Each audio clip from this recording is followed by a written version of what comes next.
Vendredi 1er février, bienvenue sur Grand Lille TV, votre chaîne d'infos en continu de la métropole lilloise. Il est tout pile 18h, on fait le point justement sur l'actualité de ce vendredi. Restez avec nous.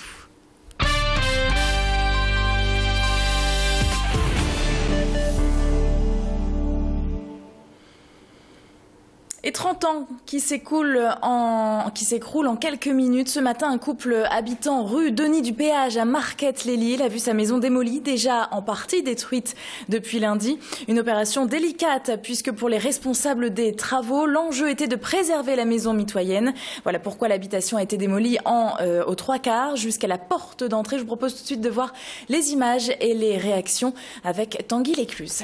C'est tout un quartier qui a retenu son souffle ce matin. Il est temps de démolir la maison de Jean-Claude et Annie de Vose. Cela fait plusieurs jours qu'elle menace de s'effondrer. En cause des travaux de terrassement réalisés juste à côté. Un travail délicat, la maison mitoyenne risque d'être entraînée dans sa chute. On va procéder, la première intervention, c'est enlever le coin de la maison pour essayer de sauver le maximum. Si, quand on donne le premier coup de pelle, si ça ne tombe pas d'un coup, on arrive à sauver le toit et on arrive à sauver la maison. Le premier coup de pelle semble bien engagé. Néanmoins, les voisins assistent au spectacle dans la crainte et l'angoisse de voir leur maison fragilisée par la démolition. Arrivé au premier étage, une première complication apparaît. Une dalle de béton attenante aux deux maisons doit être découpée manuellement. C'est l'arrêt du chantier. La maison, il n'y a aucun problème, votre maison elle va pas s'effondrer. Après, il faut consolider, voilà, il faut faire un double mur. Voilà. Rassuré, non. Je ne suis pas rassuré du tout. La solidité de la maison reste un point d'interrogation, quoi. Le propriétaire peut enfin récupérer quelques affaires, un maigre butin. C'est pour ça qu'il va me consoler, parce que toute une vie pour faire quelque chose et arriver à un résultat, au bout d'une heure, il n'y a plus rien. C'est dur, quoi. Une longue bataille d'experts s'annonce pour déterminer la responsabilité de la société de bâtiment et savoir qui va payer la note et indemniser les victimes. Et à noter qu'une campagne de dons vient d'être lancée à la CCAS de la ville de Marquette pour aider justement les propriétaires des deux maisons. On continue ce journal avec un coup de folie hier soir dans le centre-ville de Lille. Le conducteur d'une voiture a foncé délibérément sur les piétons Square Morrison, tout près de la place Riour. Bilan 6 blessés, dont 2 graves. En sortant de son stationnement, le chauffard roule en fait sur des poteaux, prend ensuite la rue de l'hôpital militaire, percute des voitures puis des Lillois installés sur la terrasse du Morrison, le restaurant, dont le patron grièvement blessé. Ses jours ne sont pas en danger. La voiture folle a fini sa course dans un pressing qui fait l'angle avec la rue Jean sans peur. L'émotion était bien sûr vive ce matin dans le quartier.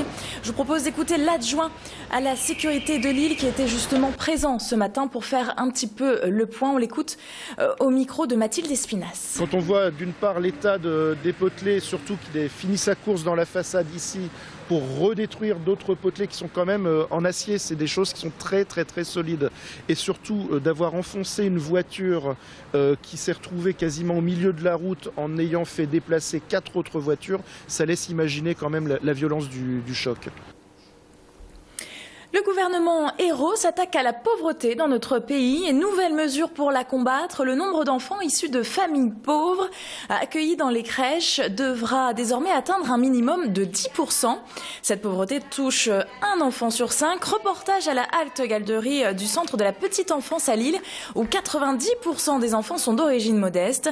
La directrice a réagi au micro de Mathilde Espinas à cette annonce. Pour elle, avec cette mesure, les difficultés financières seront toujours là pour les familles. On l'écoute.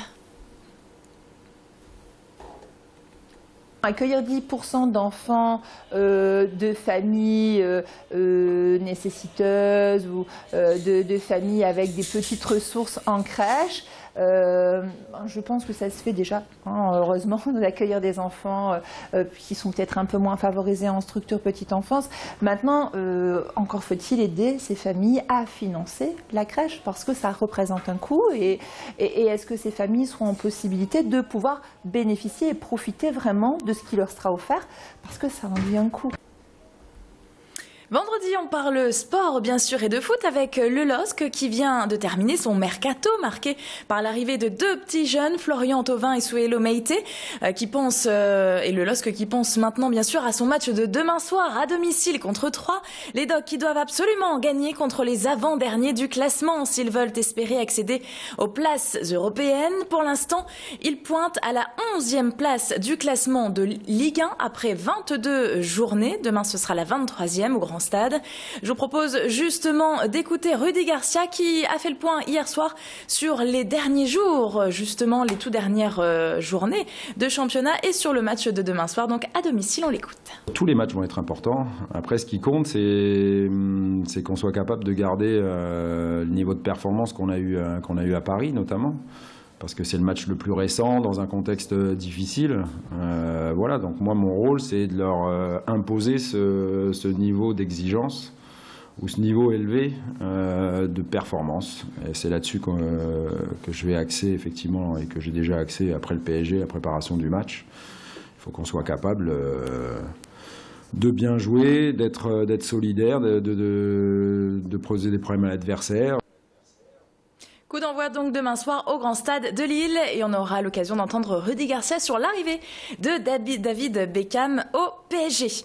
Voilà, c'est la fin de ce flash. Restez avec nous. Il est 18h passé de 7 petites minutes et on enchaîne tout de suite avec nos conditions météo de ce week-end. Restez avec nous sur Grand Lille TV.